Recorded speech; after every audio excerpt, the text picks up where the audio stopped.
Hello नमस्कार दोस्तों, स्वागत है आपका अपने YouTube चैनल पर। दोस्तों आज आपके लिए यहाँ बहुत ही इंपॉर्टेंट और ब्रेकिंग न्यूज लेकर के आए हैं कट ऑफ से रिलेटेड। दोस्तों BSPC यानी बिहार बिजली विभाग की तरफ से दोस्तों बहुत ही इंपॉर्टेंट वीडियो होने वाला है, तो बिल्कुल भी स्किप नहीं करेंगे। जो लोग रिजल्ट का वेट कर रहे हैं उसके लिए भी अपडेट है, ठीक है दोस्तों। आइए दोस्तों एक एक करके सभी टॉपिक पर बात करते हैं। देखिए दोस्तों यहाँ पर बिहार बिजली विभाग दोस्तों यहाँ पर TG3 से रिलेटेड दोस्तों रिजल्ट का अपडेट और दोस्तों कट ऑफ लिस्ट क्या रहने वाला है टोटल पे हम लोग यहाँ पे डिस्कशन करेंगे, ठीक है दोस्तों। तो दोस्तों एक एक करके सभी चीज क्या देखेंगे, मेल फीमेल सभी कट ऑफ यहाँ पर हम लोग दोस्तों डिस्कस करेंगे। और दोस्तों सबसे इंपॉर्टेंट बात ये एन फैक्टर क्या है, इस एन फैक्टर पे हम लोग बात करेंगे कि क्या है एन फैक्टर, ठीक है दोस्तों। तो आ जाइए दोस्तों सभी पर हम लोग बात करते हैं। देखिए दोस्तों सबसे पहला अगर हम बात करें तो कट ऑफ बहुत ही इंपॉर्टेंट चीज है कि कट ऑफ क्या रहने वाला है। सभी लोगों के मन में यही संशय है कि कट ऑफ क्या रहने वाला है, तो हम लोग सबसे पहले कट ऑफ पे बात करते हैं। तो दोस्तों कट ऑफ अगर मेल की बात करें दोस्तों सबसे पहले तो कट ऑफ मेल की में यूआर का दोस्तों 73 नंबर से लेकर के 78 नंबर तक रहने का दोस्तों पूरा चांस है, इसी के बीच में रहेगा। एक चीज हम तो आपको बता देते हैं दोस्तों कि कट ऑफ वेरिएशन क्या होगा। जो हम आपको कट ऑफ बता रहे हैं दोस्तों, वो जब रियल कट ऑफ आएगा तो उसमें कुछ नहीं होगा, बस 2 नंबर या तो फिर बढ़ सकता है या 2 नंबर घट सकता है।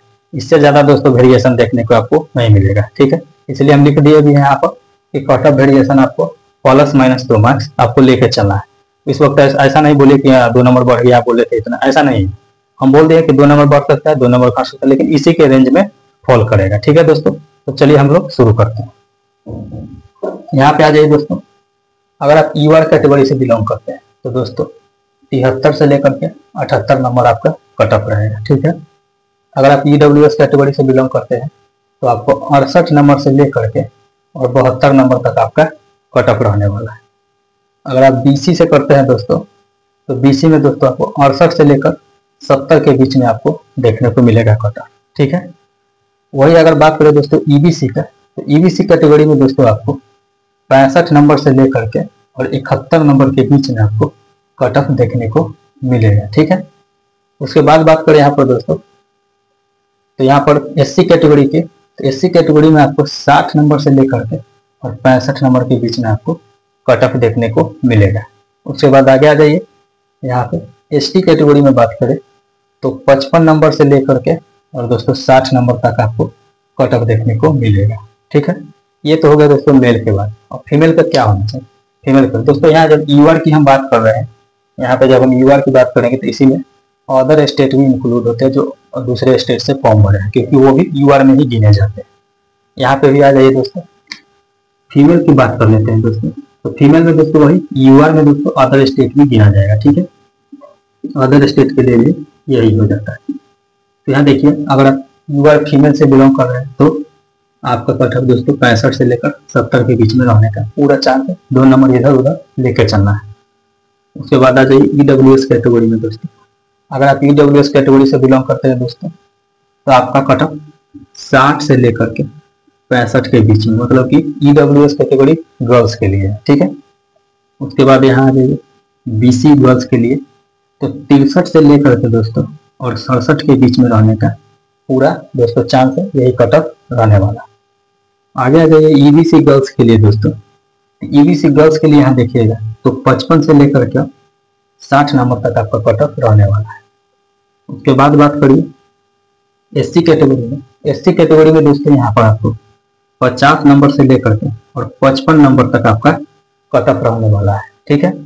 ST कैटेगरी में बात करें दोस्तों गर्ल्स के लिए तो 45 नंबर मिनिमम और मैक्सिमम 50 नंबर तक जाने का वेरिएशन है, ठीक है दोस्तों। ये तो हो गया कट ऑफ की बात। अब बात करते हैं कि पेपर तो एक शिफ्ट में हुआ नहीं, पेपर तो हुआ है 33 शिफ्ट है दोस्तों, टोटल में 33 शिफ्ट में पेपर हुआ है, 33 पेपर था। तो नॉर्मलाइजेशन उसमें होगा, आयोग के द्वारा भी बोला गया है।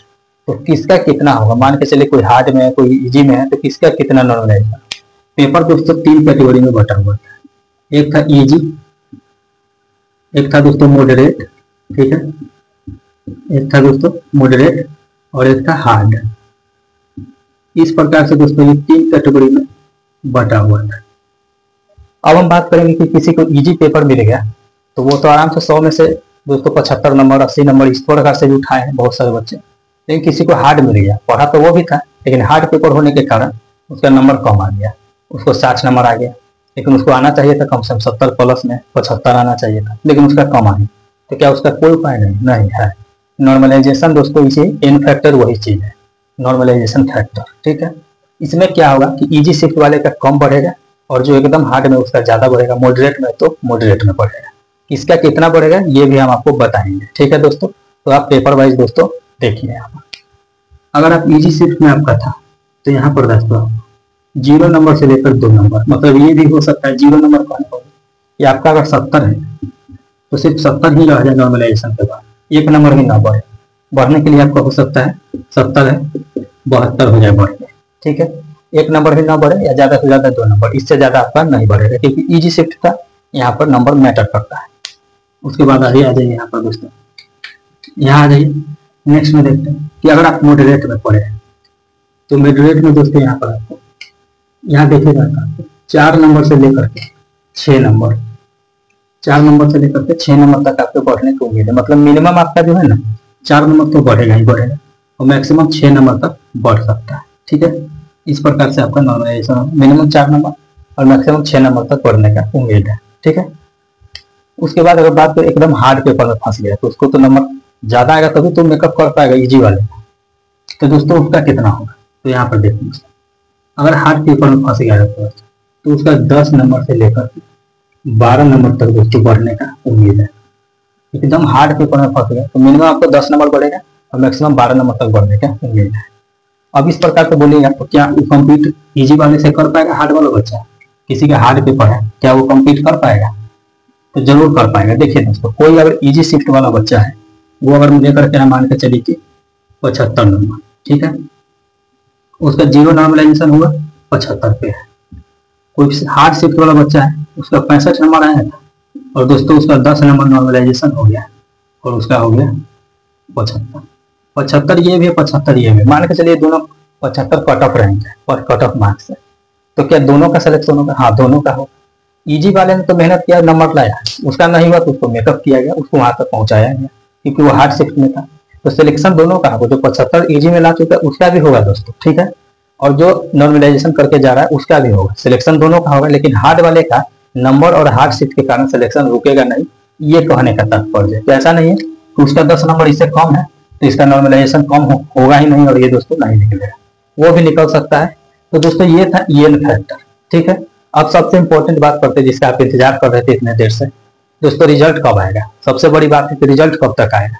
तो दोस्तों यहाँ देख लीजिए, हम लिखे भी हैं कि रिजल्ट का दोस्तों सटीक जानकारी हम आपको यहाँ पर देने वाले हैं। ठीक है, कि रिजल्ट कब तक आएगा। देखिए दोस्तों, सबसे पहले एग्जाम हुआ था TG3 से पहले कोरेस्पोंडेंस कलर का और दोस्तों स्टोर असिस्टेंट का। तो अगर रिजल्ट आने की संभावना होगी तो पहले स्टोर असिस्टेंट और कोरेस्पोंडेंस कलर की आएगी, उसके बाद दोस्तों आपको TG3 के रिजल्ट आएगी। तो इस प्रकार से आप देखेगा तो ये सितंबर महीना बचा हुआ है, तो आप इतना मान लीजिए यहाँ पर दोस्तों सटीक जानकारी यहाँ पर पूरा अक्टूबर जो मंथ है ना दोस्तों, अक्टूबर मंथ में आप फर्स्ट वीक मान लीजिए और दोस्तों सेकेंड वीक, मतलब ये जो दोनों वीक है ना इसके बीच में दोस्तों फर्स्ट वीक से लेकर सेकेंड वीक के बीच में आपको दोस्तों रिजल्ट देखने को मिल जाएगा TG3 का। ठीक है, ये था दोस्तों सटीक जानकारी। ये वेरिएशन आएगा थोड़ा 1-2 दिन इधर उधर, वो मायने नहीं रखता है, लेकिन इसी बीच में आपको रिजल्ट देखने को मिल जाएगा। ठीक है, क्योंकि BSPCL दोस्तों हर एक चीज का बारी बारी से रिजल्ट जिसका जैसे लिया था एग्जाम उसका वैसे रिजल्ट देना स्टार्ट कर चुका है। उस आधार पर दोस्तों इसका रिजल्ट इस तारीख तक जारी किया जा सकता है। तो मिड सेकेंड वीक कहने का मतलब क्या है? 15 अक्टूबर, मतलब 1 अक्टूबर से लेकर 15 अक्टूबर के बीच में दोस्तों आपको रिजल्ट देखने को मिल जाएगा। तो ये था दोस्तों अपडेट BSPCL के लिए। और कोई भी एग्जाम के रिगार्डिंग और कोई भी अपडेट आता है तो दोस्तों आप चैनल पर जुड़े रहिए, हम आपको सब जानकारी सटीक तरीके से बताएंगे। मिलते हैं दोस्तों नेक्स्ट वीडियो में फिर किसी नए टॉपिक के साथ, तब तक के लिए धन्यवाद।